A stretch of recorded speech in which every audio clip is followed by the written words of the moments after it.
Hey, thanks for being here. Let's do some pod crashing.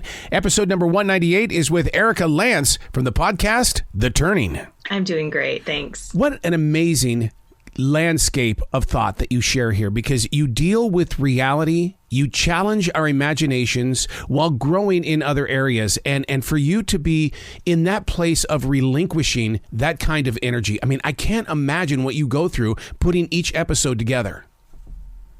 Wow. Thank you so much. It's been so fun to work on. And one thing we try to do is create something that's immersive for listeners as possible, to create soundscapes that help them feel the best we can what it is like to dance on stage.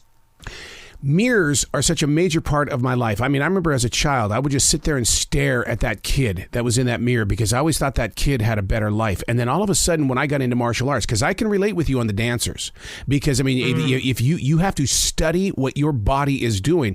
And so it's very interesting to hear how you use mirrors as a tool. Yeah, you can relate. They are an important part of training, and they're an important part of any dancer's artistry. And what I think what can happen is when you stare at that reflection in the mirror every day, all day, that self-criticism comes in. And the first thing you notice is all of your flaws. And that's something we're exploring, that it becomes just so intensified that it can stay with you for the rest of your life, even after you stop dancing. There's a lot of judgment in that mirror, though. My God, those two guys have got to get along, or those two people have got to get along. And we've got to create some sort of language.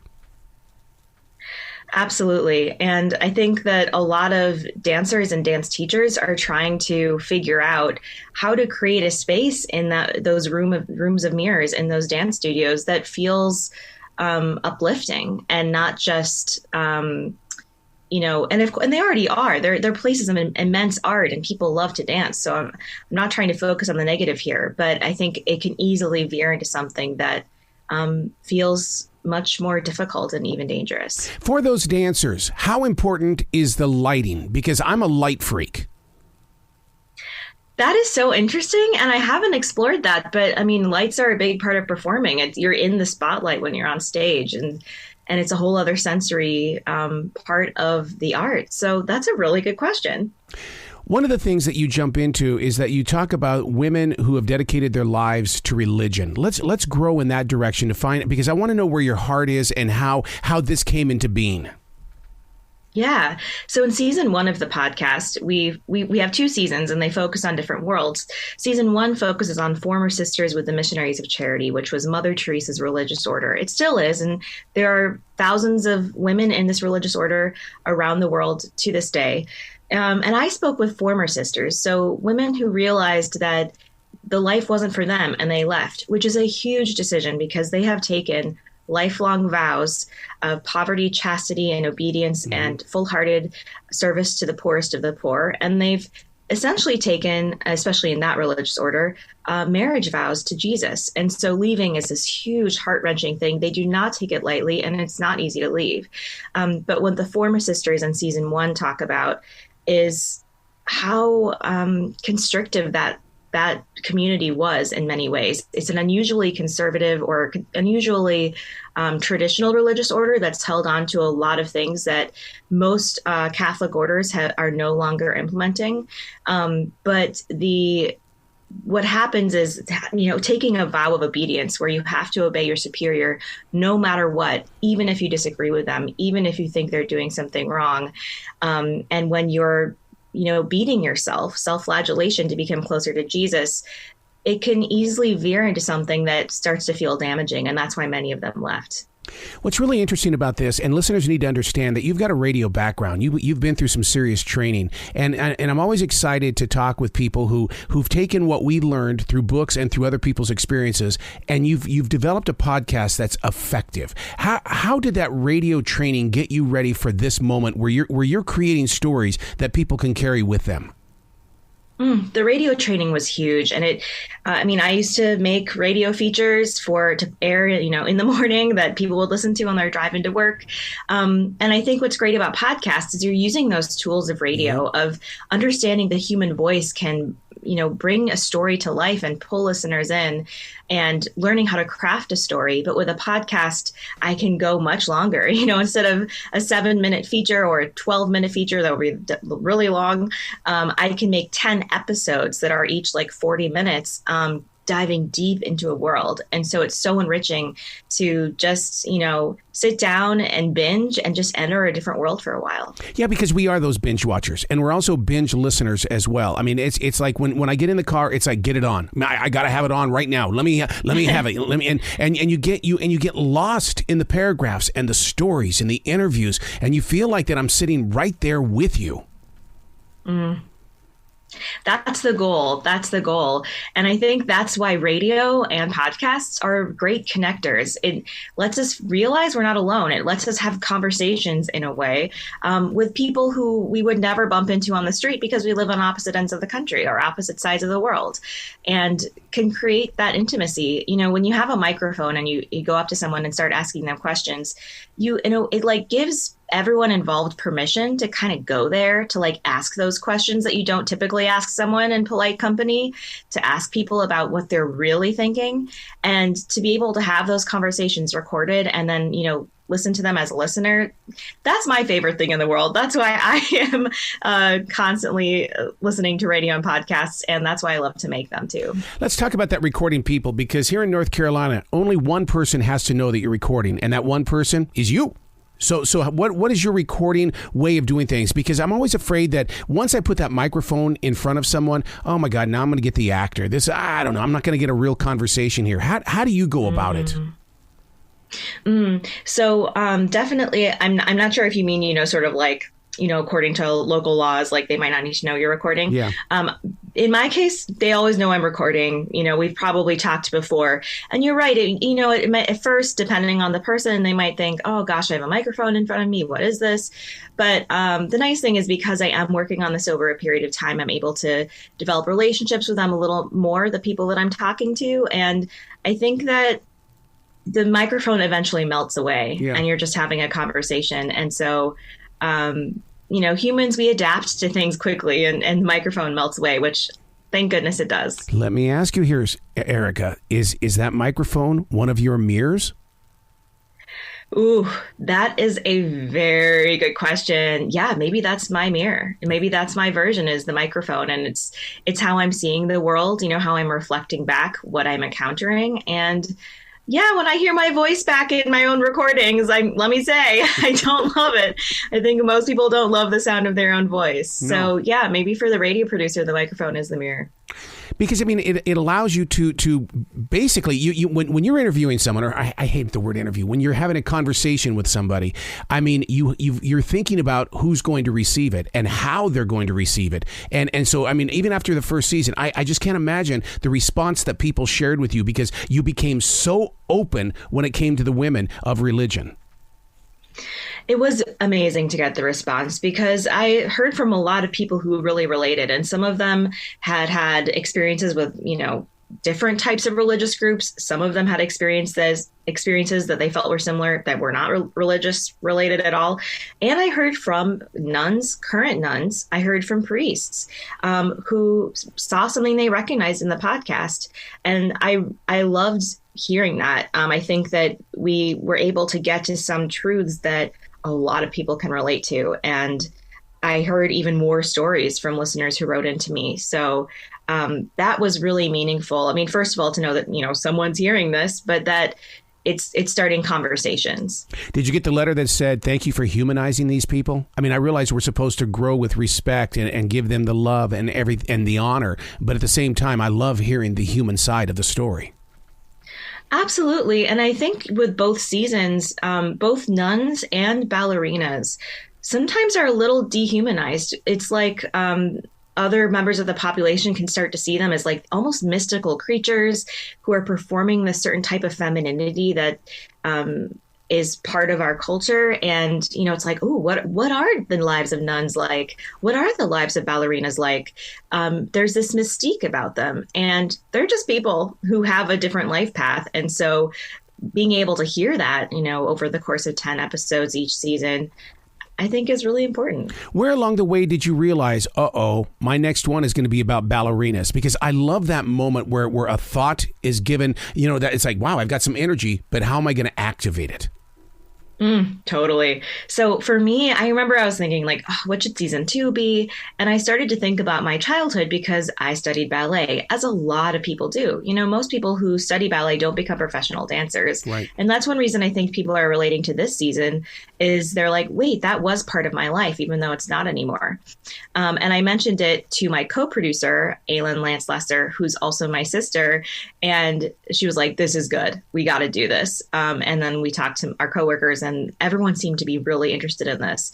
And as I started digging deeper, I was so enthralled and so fascinated. And I was completely swept away.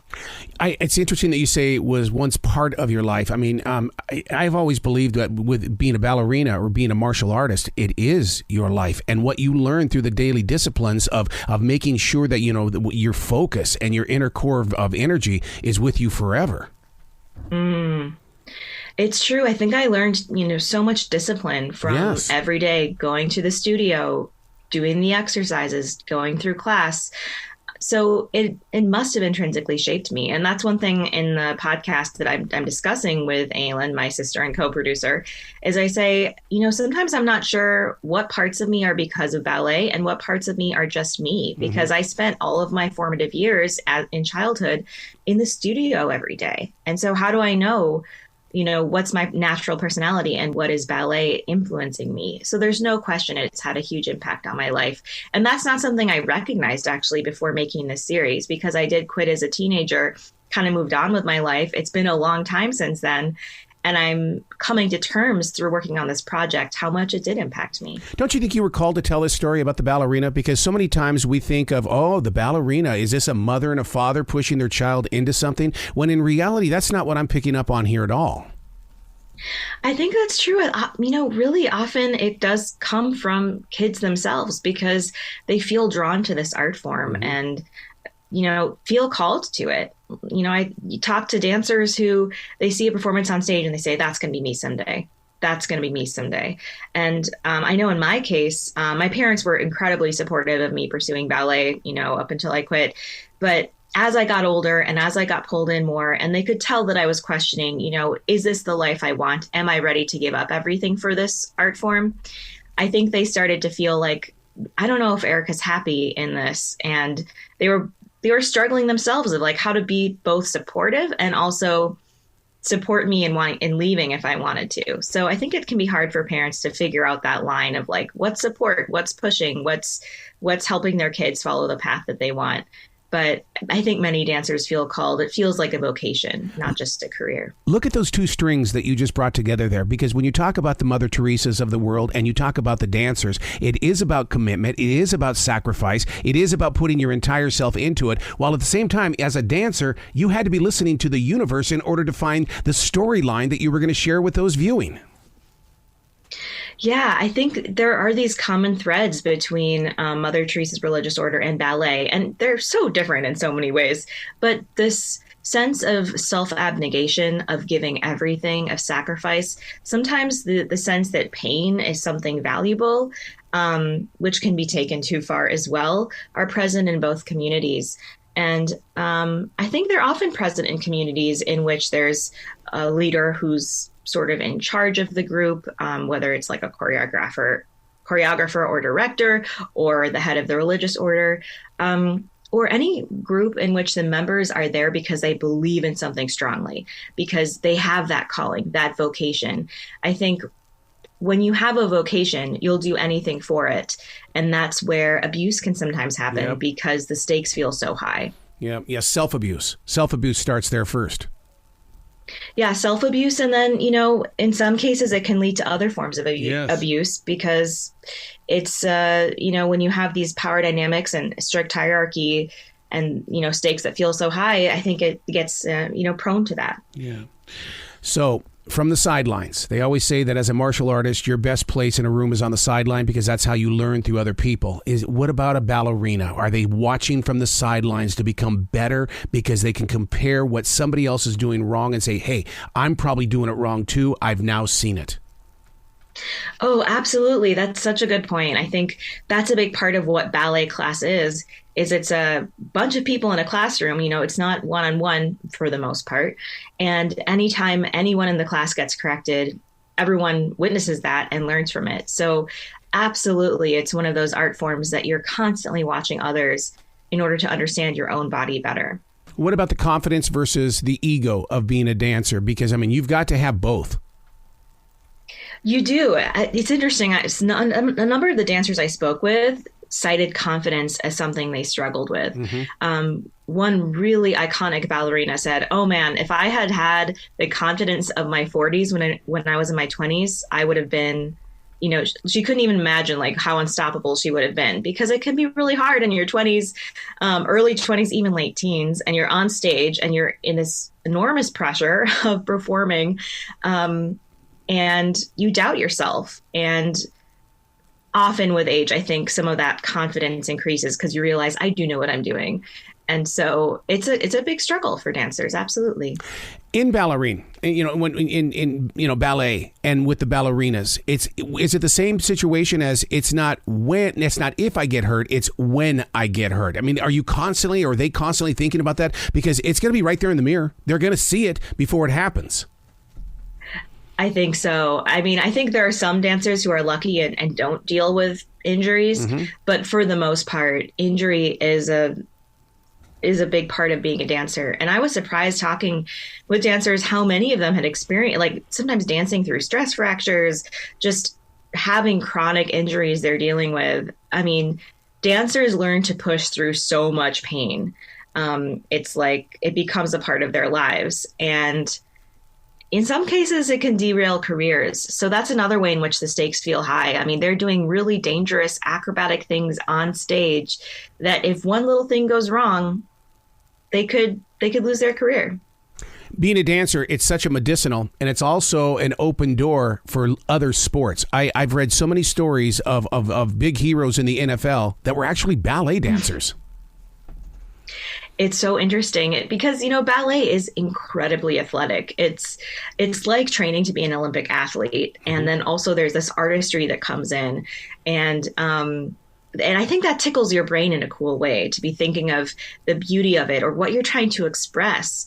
And so, yeah, I think it's great cross training, as we've heard, for athletes. And I think also ballerinas look for chances for cross training in other realms as well. So I think that's really fun, seeing the crossover that can happen. While you were doing your interviews and conversations and you were inside the studios, did you run into the ballerina that basically would never look into the mirror? It's one of those where you look down at the floor, you look up at the ceiling, you look around, but you don't recognize the person in the mirror.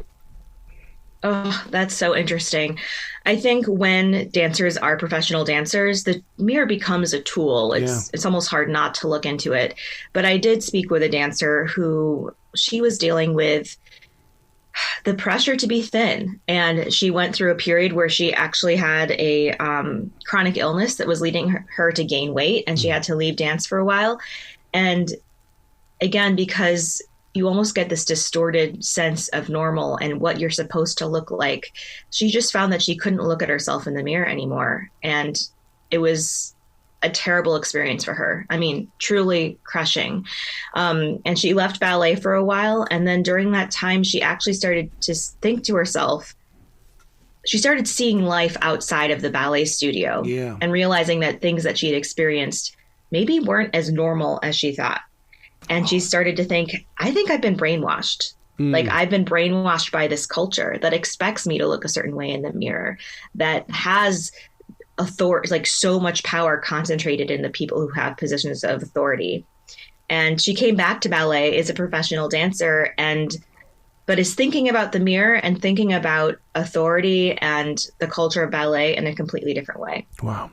Future seasons, are we going to see maybe a mirrored image of what it's like to be a musician and what they see and experience through the mirror? Oh my gosh, we have so many ideas that we're thinking about and discussing that could be another season. So we haven't landed on one yet. We will see. But I think these themes are really interesting to trace in different areas. And I'm excited to do that. Oh, yeah, because we all have a mirror. And I mean, that's what I love about this is that everybody has a story. And you have the courage to step into that mirror saying, come on, let's have a conversation.